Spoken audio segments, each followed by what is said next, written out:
Assalomu alaykum va rahmatullohi ta'ala va barakatuhu. Bugungi darsimizni 88-betdan boshlaymiz. Ad-darsut tasiyo.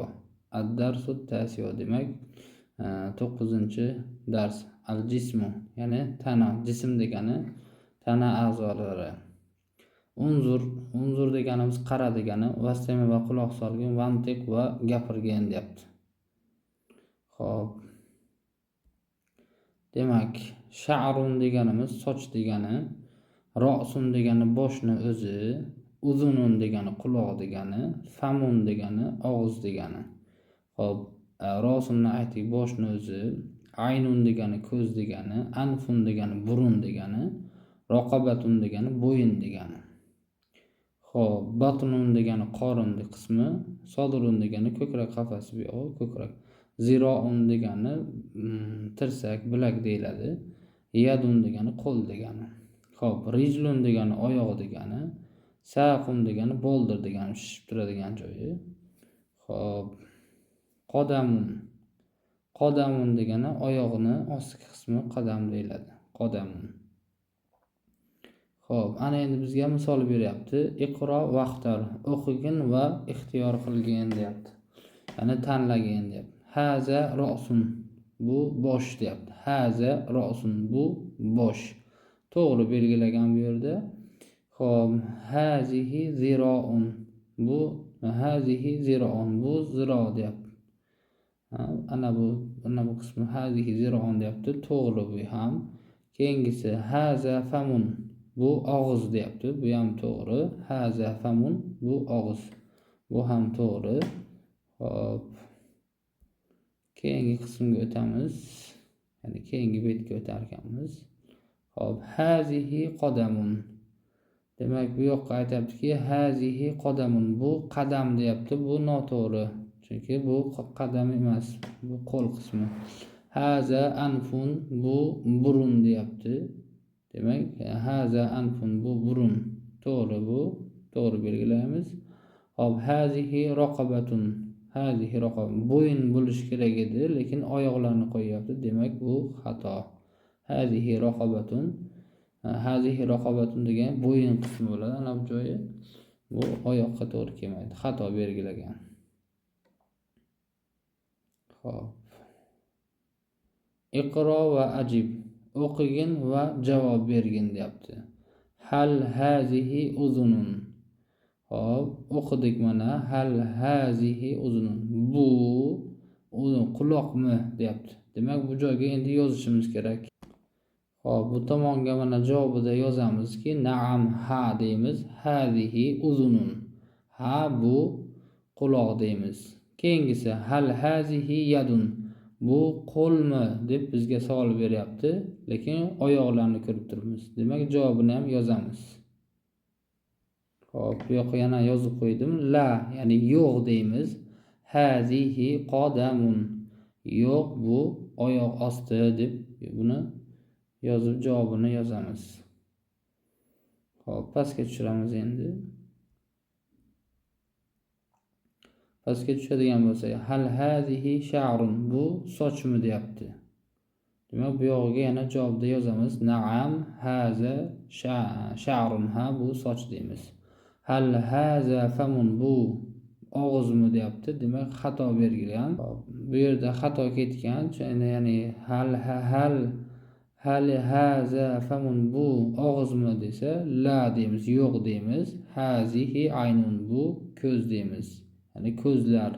Shu o'rinda aytib o'tmoqchiman, insonni tana a'zolaridan ikkitalik bo'ladigan bo'lsa, misol uchun ikkita ko'z, ikkita quloq, ikkita qo'l, ikkita oyoq, bular ikkitalik bo'ladigan bo'lsa, bularga jenskiy rod, ya'ni muannas muomalasi ishlatiladi va bularga hazihi ishlatamiz.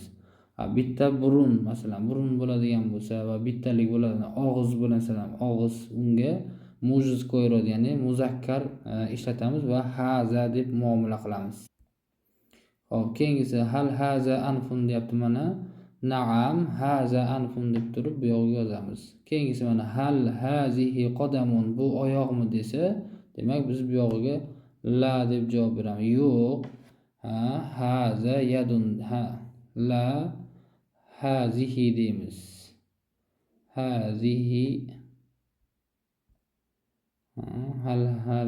hazihi yadun deymiz. Chunki qo'l ham ikkita bo'ladi. Hal hazla hazihi yadun, yo'q bu qo'l deb aytamiz. Xo'p. Ana endi bizga aytayaptiki, keyingi betga o'tamiz. Sil baynal jumlati va suratil munosibati summa qaro. Sil degani bog'lagin, baynal jumlati va surat va gap o'rtasini bog'lagin, munosibati ya'ni munosib rasm va gap o'rtasini bog'lagin, summa qaro so'ngra o'qigin deyapti. Demak biza oddiy qilib aytadigan bo'lsak, rasm va gaplarni bir-biriga muvofiq kelsa, ularni chizib chiqishligimiz kerak va o'qishligimiz kerak ekan. Misol uchun haza ro'sun deyapti. Haza famun. Misol uchun haza famunda demak yo hazihi qodamun. Demak ana buni bu yoqqa bog'lar ekanmiz. Hazihi qodamun. Xo'p. Sal buni kichik qildiramiz.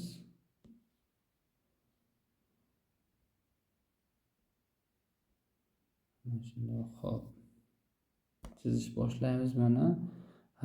Haza rosun desa buni bu yoqqa olib kelamiz. Haza rosun. Haza famun bo'ladigan bo'lsa og'izga olib kelamiz. Hazihi qodamun buni bu yoqqa qilamiz mana. Haza anfun bo'ladigan bo'lsa anfun degani xo'p burun degani mana.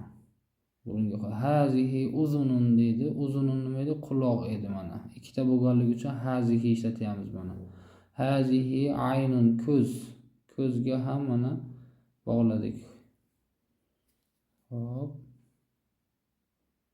Mana shu tartibda bularni chizib chiqishligimiz kerak va o'qishligimiz kerak bo'ladi. Bularni chizib bo'lganimizdan keyin pastga tushamiz. Pastga endi aytayaptiki bizga akmil kama fil misal summa qaro. Akmil deyapti, ya'ni mukammal qilgin, to'ldirgin, kama fil misal misoldagi kabi uni to'ldirgin, summa qaro so'ngra o'qigin deyapti. Misolni beryapti. Qodamun al qodamu. Demak so'zlarga alif lam kirgizishlik, ya'ni ingliz tilidagi z artikli. Ya'ni ingliz tilida z artikli bor, aniqlikni bildiradi. Misol uchun qadamun bo'ladigan bo'lsa, qadam degani al qodamu desa, bu bir aniq, ya'ni bir shaxsga tegishli qadam bo'ladi, ya'ni aniqlik kiritiladi. Xo'p, qodamun al qodamu. Rijlun bo'lsa ar rijlu bo'ladi mana. Ar rijlu. Ar rijlu. Tajvid o'qiganlar bo'ladigan bo'lsa, shamsi va qamariy deydi. O'shanga muvofiq keladi bu alif lamlarni kirgizishimiz. Ro'sun edi, ar-ro'su mana demak, ar-ro'su bo'lyapti. Sarirun bo'ladigan bo'lsa, as-sariru deymiz. As-sariru mana. As-sariru. Hop, anfun bo'ladigan bo'lsa, al-anfu bo'ladi mana.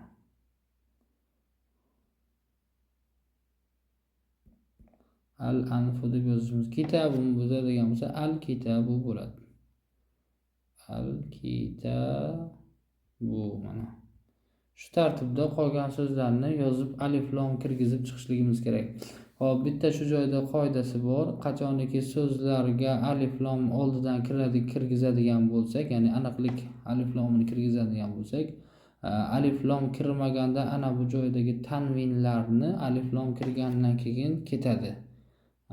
Ana bu joyda ikkita edi mana, rojulun, rijlun edi. Lekin ar-rijlu bo'lgan vaqtida alif lam bilan tanvin ikkalasi bir joyga kelmaydi. Yo tanvin bo'lish kerak, yo alif lam bo'lishlik kerak. Ya'ni alif lam bo'lganda tanvin bo'lmaydi, tanvin bo'lganda alif lam bo'lmaydi.